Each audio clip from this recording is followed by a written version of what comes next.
Welcome to The Courage Effect. I'm Suzanne Weller, and this is a show about growth and unleashing what's possible.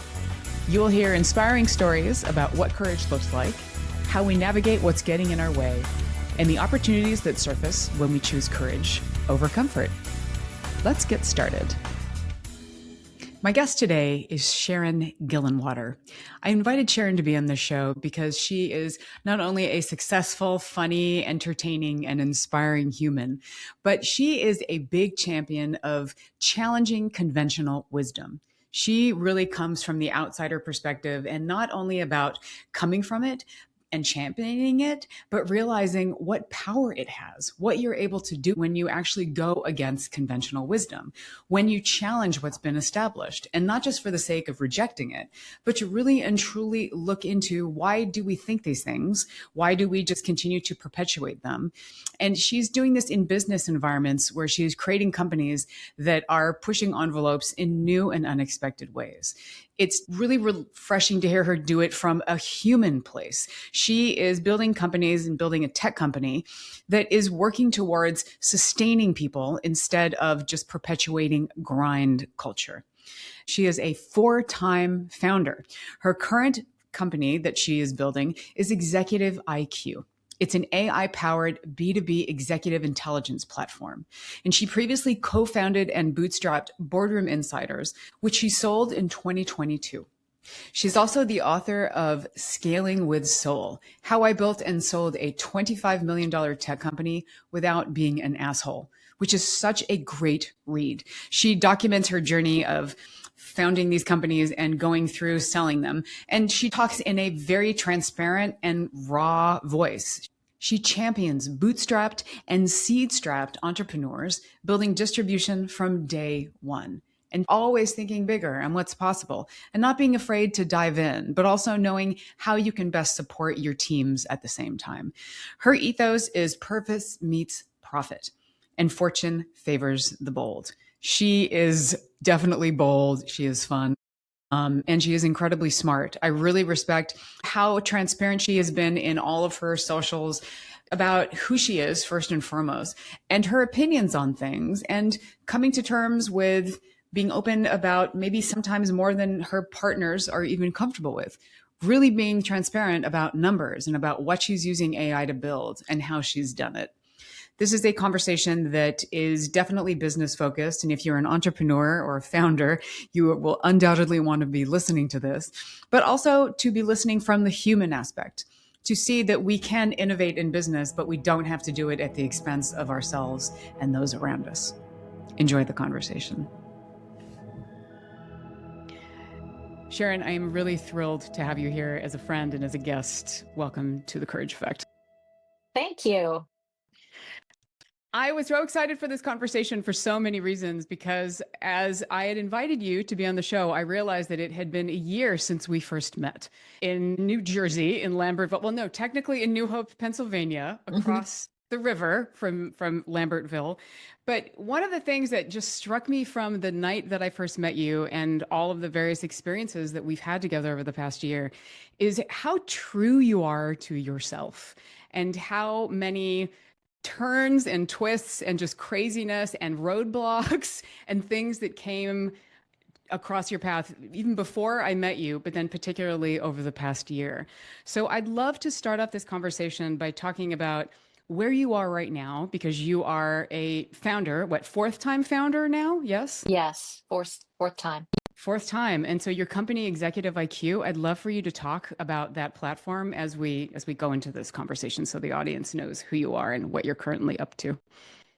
Sure. Well, I did well with my last company, which was called Boardroom Insiders. I started it in 2008 and built it up with a team and then sold it in 2022 to a public British company. Okay. And this company had been in the data industry for over 60 years. So I thought it was a good home for my team. I left after the deal was done. And then last July, I woke up to a bunch of texts one Tuesday morning. And what had happened was the company had been sold off to a private equity firm by the public company, which was not anticipated. But the private equity firm decided to just shut it down with no warning. And so that morning, back in July, my former team had been told that they were all going to be laid off. Some of them were laid off that very same day, and others continued for a while with the plan that the company was going to be completely shut down. No explanation, no customer communication strategy. So I tried to buy the company back from the private equity firm, and they wouldn't sell it to me. And I thought that would be the end of the story, but I started being contacted by customers, by employees that made it clear that there was still a market for this company, Boardroom Insiders. But we had to restart it, and we had to create a brand new brand, which is now Executive IQ. We had to build a new product from scratch, which was actually an opportunity because there was no AI in the previous product. And so I decided to go for it. I decided to go for it with some of my former team now as co-founders. I wouldn't have done it otherwise because they're the ones that have been running the business for the last 4 years. And so we officially started the beginning of October. We had our first customer in the product late February, and we're just going. I mean, we're already changing and improving the product because things move so fast in the world of AI. And I haven't said what it does, but it's basically an executive engagement platform for go-to-market teams. So it's meant for business to business sales and marketing teams that are really trying to penetrate the C-suite and executive suite because their deals are so huge that they typically need approval and influence from senior leaders. And that's a completely different sales conversation than you might have with someone further down the executive chain. What really strikes me about your story, I remember just out of the blue, because I hadn't seen you in a few months, you're like, oh, guess what happened? Guess what I just found out? I mean, just the sheer shock and surprise and just immediate like blast radius of what happened. And what I also wanted to ask you was you had heard from clients or that who were then former clients because the platform was basically gone or had gone dark. Right. They wanted it back. I'm trying to remember what were the things that really brought you around to deciding to rebuild. Uh, well, it was talking to the folks that still worked there about the state of the business. Yeah. It was really the customer outreach. I'm on TikTok, and you don't really know who's following you on TikTok. People have these generic usernames for the most part. And I got messaged through TikTok because I did make a TikTok about it that really kind of blew things up. It was like throwing a bomb into everything. And I heard from customers through TikTok. They're saying, Sharon, I'm so and so from X company. We can't believe this is happening. If you rebuild it, we'll support you. We would love to have it back. We're kind of lost without the product. So the love for the product, I knew we had a good product. I knew we had customers who were happy, but I'd been out of it for 4 years and you just don't know what happens in the interim. And so the love that I heard for the product and the stories like, I've got 4 people who worked in your product all day, every day. What do I do with these people now? Yeah. They're trying to do the research from scratch and it's really difficult for them. So there was an emotional pull because I had a connection to the team, to the product, to the customers, but there was also just a really solid business case for doing this. And the conventional wisdom, I mean, I'm always so skeptical about conventional wisdom. It's so often wrong. I can cite many instances when it's wrong, but it was really wrong in this case because even in response to my TikTok, a lot of the people who commented said, there's no need for a product like this anymore. You can just get this out of AI in 2 seconds. Well, I'm here to tell you, after spending months building this product, the AI is not as good as you think it is. We have very seasoned technologists working on this. And the biggest surprise to us has been actually how much human effort you have to put into getting these records customer ready. And I'm talking about ready to be handed off to a CEO of a Fortune 500 company. Mm. That's one of the use cases of our product. These are being given to the C-suite at very big public companies to prep for meetings, and it can't be wrong. It can't hallucinate. embarrass you. So to get our records into those states, it takes human effort.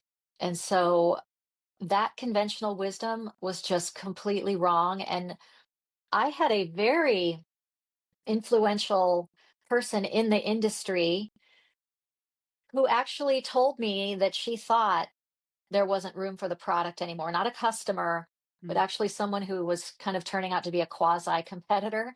Um, there was some stuff going on behind the scenes that I found out later, but she said, it's really sad, but I don't think that there's a need for this. Companies are using AI to record every conversation, every email, everything, and they're just rolling it all up into like, here are the next steps for this account based on all of this data we have on all of our thousands of touch points a year with Bank of America. Say these are the next actions for this account.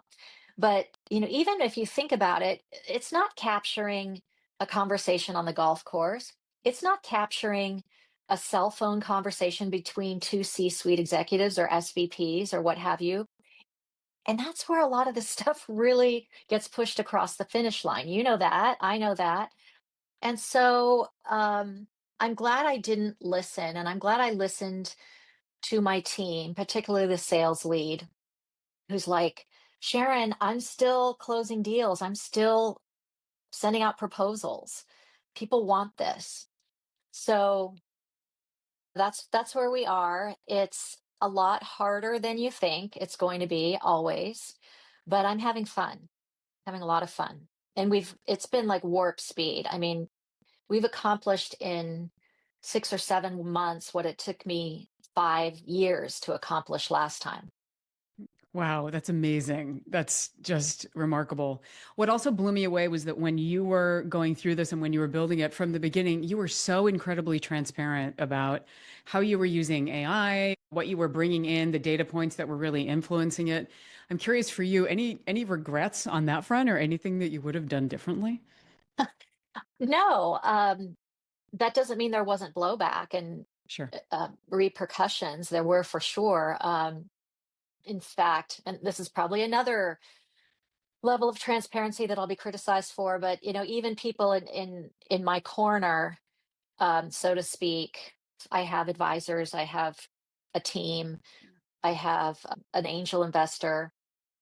They're like, maybe you shouldn't put that out there. Um, Someone on your team might be worried when they see that. But I don't know any other way to be.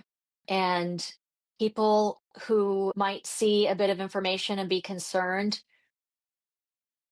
let's talk about it. Let's talk about it because it's an education opportunity for people on the team who may have not been in the trenches with this level of transparency before. When I was running the company before, it was me and a co-founder who's now an advisor of the new company. And we talked a lot about a lot of things with just the two of us. And then we had another group of leaders who we talked about stuff with at a different level of detail. And then, it's on a need to know basis all the way down. And we were pretty transparent overall as a company, but you do not want to scare people. You don't want to make people concerned. Are they going to have a job next year? There's a bug in the product, or we've hit a wall with something on it from a development standpoint. We have a small team, so everybody knows, like, there's no place to hide from it. So you just have to have a conversation. And I think what's helpful when you're a very seasoned founder now working with some people who haven't really been founders before is to tell stories about how you've been here before multiple times. Finding out that maybe a technical resource isn't the right fit, and maybe we need to look for a new technical resource, and that's freaking people out. And you say, you know what? I've been here 3 times just with the old company. So being able to tell the story like, listen, this has happened before. They didn't have visibility into that in the prior company. So you just tell the story of how common this is and how it's not an emergency. It's a process to be worked through. That's one of the things that also I have loved in so many of the conversations that I've had with you is just the transparency and the openness and the humanity. I mean, like you bring being human to everything that you do. And what I'm hearing from you now, and this echoes so much of what's in your book, Scaling with Soul. I built and sold a $25 million tech company without being an asshole. I mean, like it's that whole thesis of like the idea of what founders are, like founder worship. How do we move away from these ideas of how companies are supposed to be built and the environments that we're supposed to create to make it more human? And what I'm hearing from you is that you're creating that in your new world. You've consistently created it, but you're doing it, I mean, with the support of technology, as you always have, but almost even more so. And you're being really honest about how you're doing it. Yeah, I think being honest is important, and I do think owning your own shit is important. I try to do that uh, with my team and everybody I work with. If I make a mistake, I admit the mistake. Um, Sometimes at the previous company, my partner, I would own mistakes that were not 100% ours, that maybe there was some ownership to share, but we're in charge. So we ultimately do own it, Yeah. right? And so I think that's important because with the founder worship that you mentioned, there's just this myth that founders are these, yeah, superhuman, smarter than the rest of us type of people, and that they don't make mistakes or they don't apologize for anything. The move fast and break things thing. They break a lot of things Yeah. that don't necessarily need to be broken to get from point A to point B. So it's not part of the founder culture, particularly in a space that is heavily infused with tech, which our product is. I mean, we're using AI, we're a 100% online digital product. We use tons of other tools, tech tools, right? So it's just not been part of the culture. And that's a shame because being human and vulnerable with your own team builds trust and confidence, I think. I'm also harking back to some of the stories that I heard you tell at Heroic. For the audience, Sharon and I met at Heroic Public Speaking. We did a speaking program there, which I've spoken about on the show in the past. And Sharon, a lot of what you were presenting about in the stories that you were telling were about the power of being the outsider. So exactly what you were Mhm. saying before, challenging conventional wisdom. How do you feel that that story really comes into play here? Oh, it comes into play in so many ways.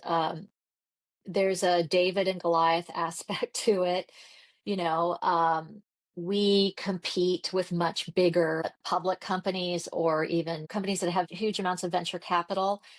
One of my favorite stories, and I tell it a lot to founders who get completely freaked out because they've built something and then somebody else builds something similar, has the same use case, and they raise tons of venture capital, or a public big established company goes into the space that they're in and is going to compete. And always tell them the story about, back in 2012, my partner and I were terrified because this company came into a sliver of our space. They had a relationship mapping tool, and we have a powerful relationship mapping tool, or we did with Boardroom. And they raised a total of 120 million in venture capital.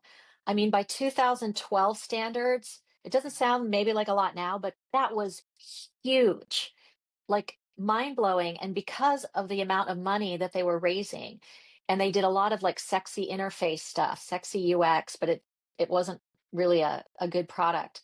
Um, it got a ton of press. So not only do they have the money, they have the press. So every time we would go into a customer meeting, probably for a period of about, I don't know, maybe like 18 months, they'd say, well, what about this company? What about this company? And I don't believe in bad mouthing the competition. So I said, you know what? Here's what you should do. Take a senior executive who you know very well and look them up in that tool because the results were ridiculously inaccurate. And after about 18 months, nobody ever brought them up again. And so I stopped really tracking them. Come to find out, the company that bought us bought them. We sold to this company for 25 million and we had only raised about 200,000. They sold for a little over 7 million. Wow. So we sold for over 3.5 times to the same buyer when they had raised 120 million in venture capital. And people say, well, how did you do that? How could you win against that? Focus, not being distracted, right? Because when you have 120 million, you're like, we can do all of this stuff, right? We had to be so focused. We had to be like this with our customers. We had to make sure that every single thing we did to our product was a win for our customers and nothing extra because we couldn't afford it. And so in the process of keeping in touch with those customers, because we were all reasonably pleasant people, we developed these great relationships. So I don't know what went on at that other company, but all I know is that we did far better than they did, and they had all the money, all the press, and all of that stuff. So you can win. And, I remember saying to my business partner when we saw how much they had raised, I'm like, well, let's just maybe we should just throw in the towel. And thank God we didn't. The reason we didn't is because at that point we had both put so much into the company in terms of not paying ourselves for a long time, our efforts, our kind of career detour, if you will. um, the failure was not an option. We both had young kids. Failure was not an option. And that mindset and just putting it out there is incredibly powerful. I'm in much better shape financially now than I was at that time. Yeah.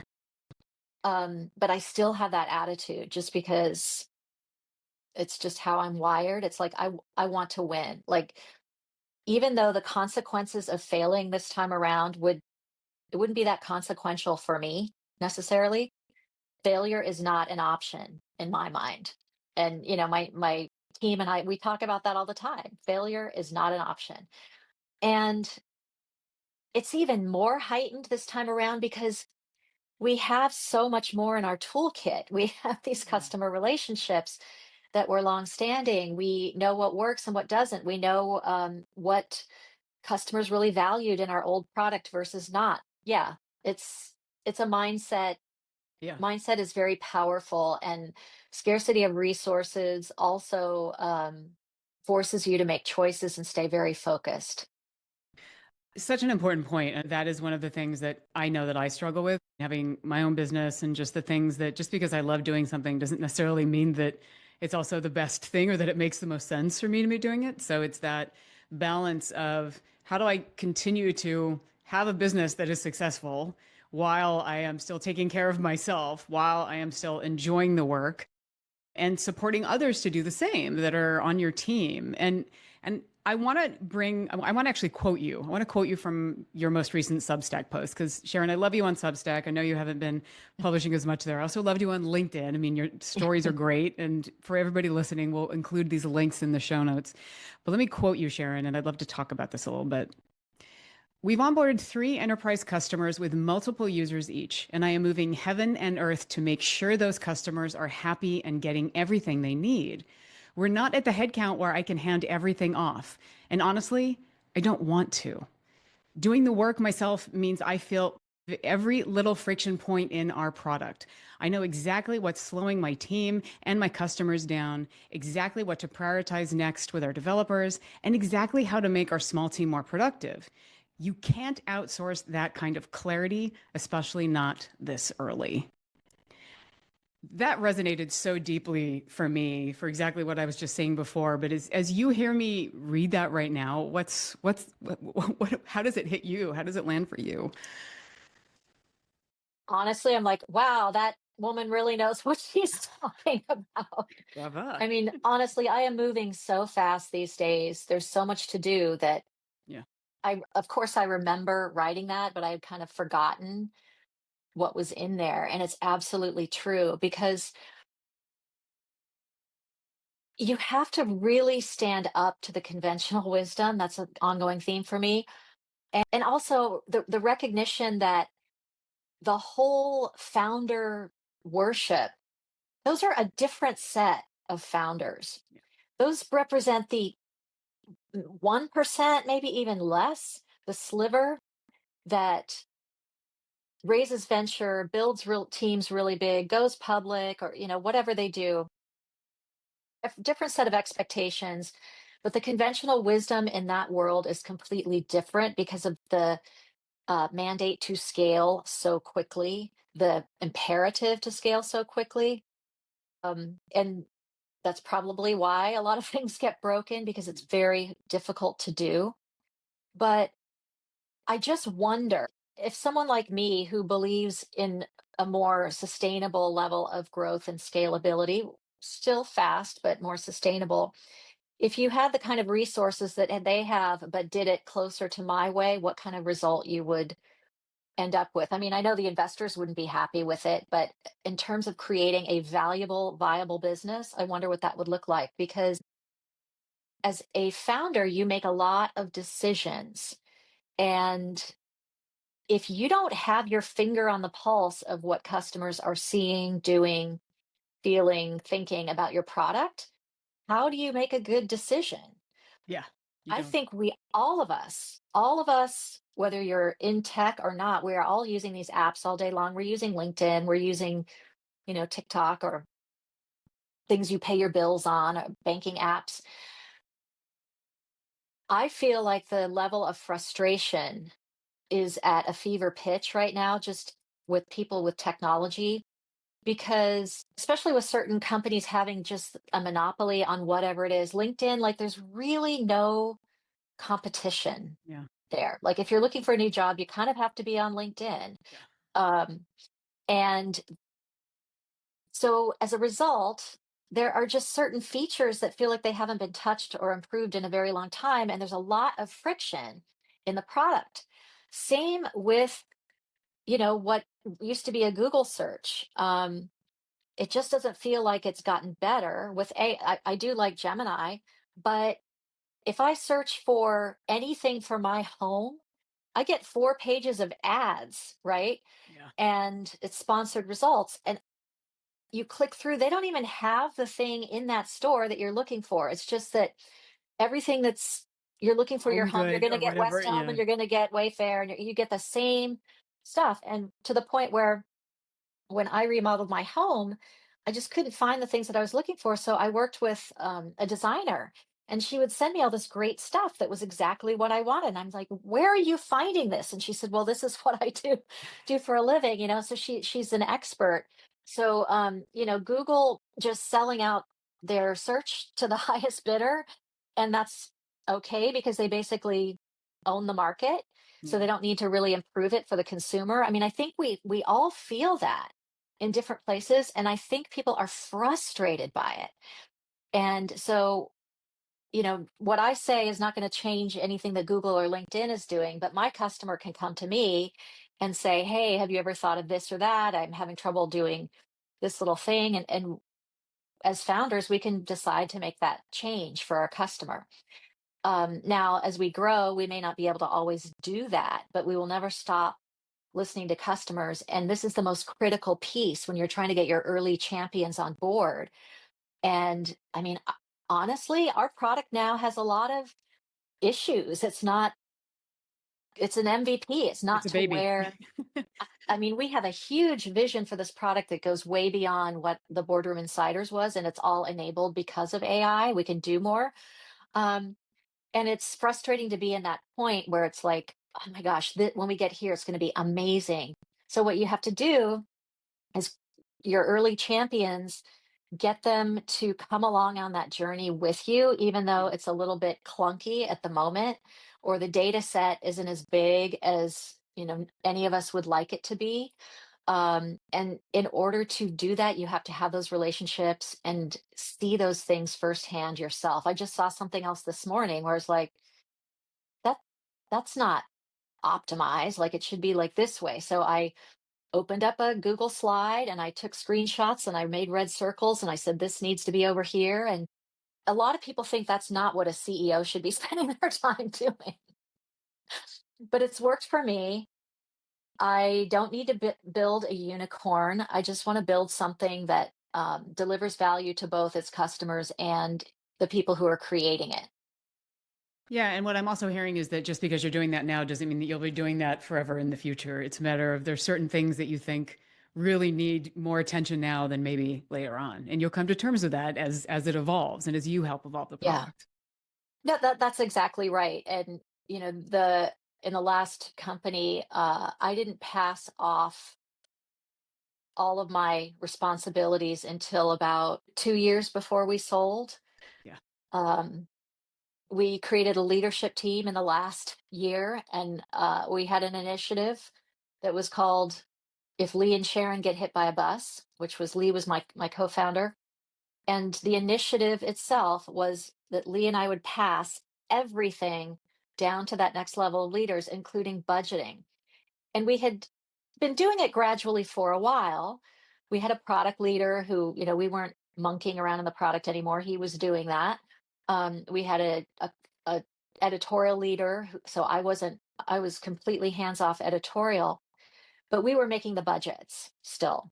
So that last piece was to hand off the budgets and also give those leaders any support they needed to be able to do their budget. We had a fractional CFO who worked with all of them, and they made their own hiring decisions. And so uh, you will get to that point, and I'm sure it will be far faster than that last company. I mean, what AI has done and the fact that we've built a similar product before is just allowed us to build a company at an unprecedented level of speed. Um, which was wild.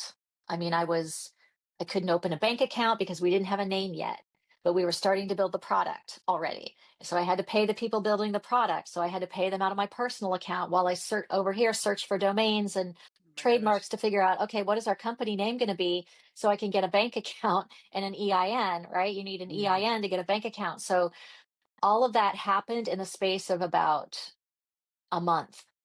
That was crazy. Yeah. Overdrive. Yeah. I want to end with a question that is really around the theme of our season, which is you don't just work in an environment, you create it. Mhm. What startup pattern do you most refuse to repeat in the environment that you're now creating? I refuse to be a part of this kind of grinding away culture. I mean, I've done it and I still do it because I love what I do. Like, I will work nights and weekends. Last week, I worked like a 14-hour day because I was working on something that I was really focused on. But I will not expect that from my team. And I will not create a culture where that's the expectation because it's unnecessary. There's something in the Bay Area now called 996. The first time I heard of it was when my son was being recruited for a job by one of these AI companies, and they wanted him in the office 9 hours a 6 days a day, week. 6 days a week. Um, that is crazy, and that is something new. I mean, in the Bay Area startup culture, it's always been like, people sleeping at their desks and Yeah. crazy stuff like that, and having all the food there so they don't have to leave. But putting in job listings, 996, that's kind of unprecedented. And that just says to me, like, well, they don't want anyone with a family. They don't want anyone with any hobbies or other obligations. Um, and it doesn't work out, even with a great salary, it doesn't really work out for the massive amount of hours that you're working. I would never buy into that. And the thing is those companies don't necessarily perform better. They might develop some great technology, but the success of your company, which I told with that earlier story about that company that raised all that money, Yeah. um, it's not necessarily determined by that. And especially as you scale, your culture becomes really important because to me, culture is what happens when you are not there to supervise whatever it is that's being decided or done, right? And you want to create a culture where everybody in the company knows immediately what the right decision is when something comes across their desk. And if you create that culture, they know, hey, if we're going to bend over backwards for our customers, we're going to do this for them. We're going to, break our little SLA at this just for today to give them this thing faster than we normally would. No big deal, right? Um, that dies when you are just working your people so hard, and when when people start to resent the leaders of the company because they are creating that kind of environment. Yeah. It might be fun for young people coming into the workforce to feel like they're part of this, but it doesn't last long, and it erodes the culture, and that is going to show up in your product and your customer experience. Yeah. So what I'm hearing is even if you can build fast, make sure that you're also looking at the longer game because you want to make sure that you can sustain people and sustain your profit. Yeah, sustain people and your profit. And some people think it can't be done. I just saw a post on LinkedIn the other day from a woman who said, I need people in the office and I need them to do this, and people were criticizing her. At least she was honest about it, for one, but she was operating under the belief that she cannot accomplish what she needs to accomplish without creating that kind of culture. And I disagree. Yeah, command and control. I totally Yeah. disagree. Because retention is also important. Every time someone walks away, you lose that talent, you lose that connection, maybe with customers or colleagues. And it's going to cost you a lot more time and money to replace that. Yeah. Sharon, I so enjoyed this conversation, as I do all of our conversations. Thank you for being here. Any final thoughts that you want to share with the audience before we say goodbye? I love to connect with everybody. So feel free to connect with me on LinkedIn and just mention that you heard me. You heard my conversation with Suzanne, and I'm happy to connect. Awesome. Well, thank you for doing the work that you do. Thank you for reminding people that purpose meets profit. I know that's been one of the mantras that you've had, and for building new companies that are pushing the envelope in good ways. I mean, just overall, not just doing it to break the rules, but are doing it for better relationships, for more profit, and just, I think, ultimately for a better world. Thank you. Thanks, everybody, for listening. Stay courageous. Thanks for spending time with me at The Courage Effect. Before you go, a reminder. The way that you lead is the way that you live. There is no brave version of you at work that shows up small everywhere else. Courage does not compartmentalize. It is a daily practice in the small choices you make that nobody claps for. That is the work that we do at Weller Collaboration, helping leaders to stop performing leadership and start practicing it from a lived, real place. For more information, check out wellercollaboration.com. If this episode gave you something, please listen to our next one. That's how you can give back. Share it with somebody else who is wrestling with their own brave next step, and subscribe so you never miss an episode. A quick thank you to my guest, to Dave Nelson for creating our theme music, and to Heather Gronick for her administrative magic. I am Suzanne Weller. Keep choosing courage, one honest moment at a time.